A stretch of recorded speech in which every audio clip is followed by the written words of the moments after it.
జై శ్రీమన్నారాయణ. ఈరోజు మనం ధనుర్మాసం తిరుప్పావై 16వ పాశ్రంలో ఉన్నాం.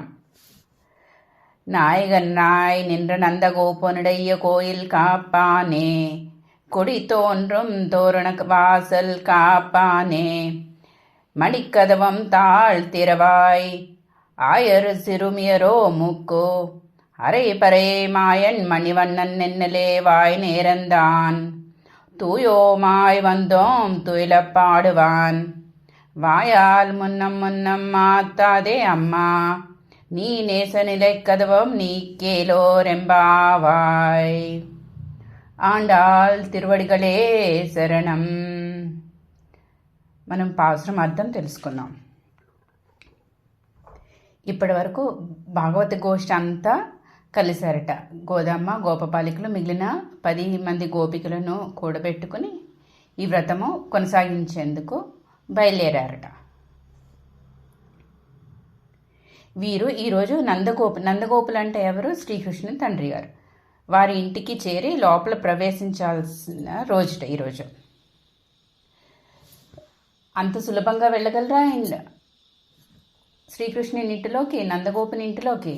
లేదు, అక్కడ ద్వారపాలకులు ఉన్నారు. ముందు వారిని లేపాలి. ఎలా లేపుతున్నారంటే, మాకందరకు నాయకుడైన నందగోపుని యొక్క భవన ద్వారపాలకుడా,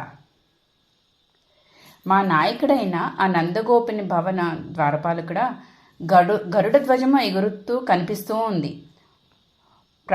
తోరణం ప్రకాశించి రెండవ వాకిలి పాలించడం ఓ రెండవ ద్వారపాలకుడా. అంటే ముందు గరుడ ధ్వజం ముందు ఉన్న మొదటి ద్వారపాలకుడిని ఆశ్రయించారు. ఆ తర్వాత అది దాటి ముందుకు వెళ్ళాక ఒక తోరణం ప్రకాశిస్తోందట. అక్కడ రెండవ ద్వారపాలకుడు ఉన్నాడట. అతన్ని కూడా వేడుకున్నారట. మాణిక్య ఖచ్చితమైన తలుపులు తాళములు తెరవండి, మా గురించి భయపడి మీరు శంకించి తలుపులు తెరవకుండా ఉండకండి. ఎందుకు వాళ్ళు శంకిస్తారు? మన కృష్ణుణ్ణి వసుదేవుడు తీసుకొచ్చి నందగోపులకు అప్పచెప్పారు కదా, కంసుడి దగ్గర నుంచి రక్షించేందుకు. మనం ఇదివరకు పాసురాల్లో చెప్పుకున్నాం, ఈ గోపకులంతా చాలా బలవంతులని. ఏ శత్రువు మీదకైనా యుద్ధానికి వెళ్తే శత్రువు అపజయం అవ్వాల్సిందే, వీరు గెలవాల్సిందే. అందుకని వసుదేవుడు వీరి దగ్గర వదిలి వెళ్ళారట, కృష్ణుడిని జాగ్రత్తగా కాపాడుతారని. అందుకని ఈ గోపకులకి ఎప్పుడు భయము, కంసుడు కానీ ఆ రాక్షసులు కానీ ఎవరన్నా వచ్చి శ్రీకృష్ణుని ఏమైనా చేస్తారా అని. అందుకని మన గోదామ్మ గోపికలు అంటున్నారట, మేము అటువంటి అవసరం అనుకోకండి, కంసుడు మనుషులం కాదు, తలుపులు తెరవండి అని అడుగుతున్నారట. మాకు కృష్ణుడు నిన్న రాత్రి చెప్పాడు, మా వ్రతానికి కావలసిన పరై అనే పరికరాన్ని ఇస్తానని.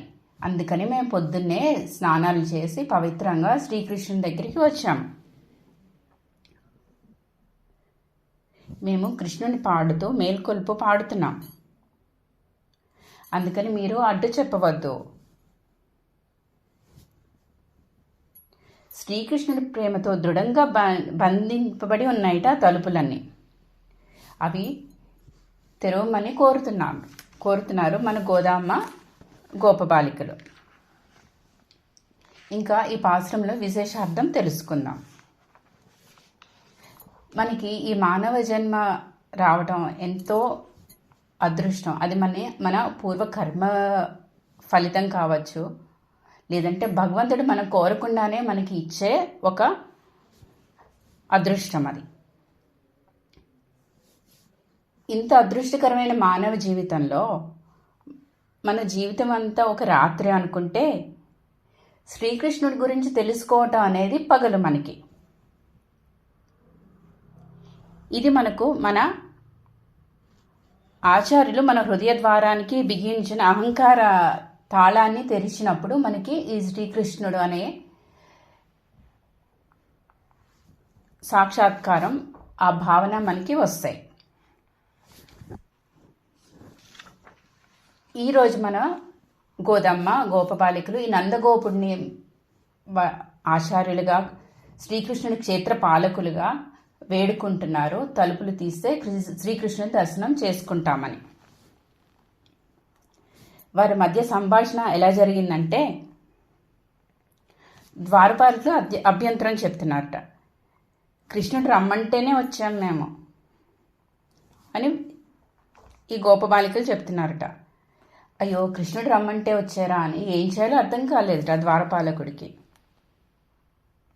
పైగా వీరు అంటున్నారట, గోపికలు, గోదామ్మ, శ్రీకృష్ణుడు నిద్రలో లేస్తున్నప్పుడు ఆ సౌందర్యాన్ని చూడాలని మా పాటలతో కృష్ణుని నిద్రలేపుతూ ఆ కృష్ణుడు మేల్కొంటున్న సౌందర్యాన్ని చూడాలని వచ్చామని చెప్పారట. అంత చెప్పాక తలుపులు తీయకుండా ఉంటారా ద్వారపాలకులు?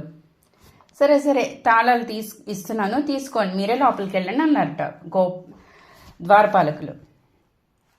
అయితే మన గోదమ్మ చెప్తోందట, శ్రీకృష్ణుడి ప్రేమతో బంధింపబడ్డ తలుపులు మేము తీస్తే అవి మీరే తెరవాలందిట.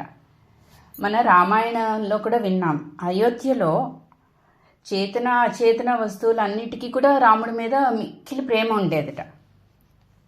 అలాగే శ్రీకృష్ణుని రక్షణ కోసం ఆ తలుపులన్నీ బిగుసుకుపోయి ఉన్నాయట. ఈ తలుపులకి కృష్ణ ప్రేమ చాలా అధికంగా ఉంటుందిట.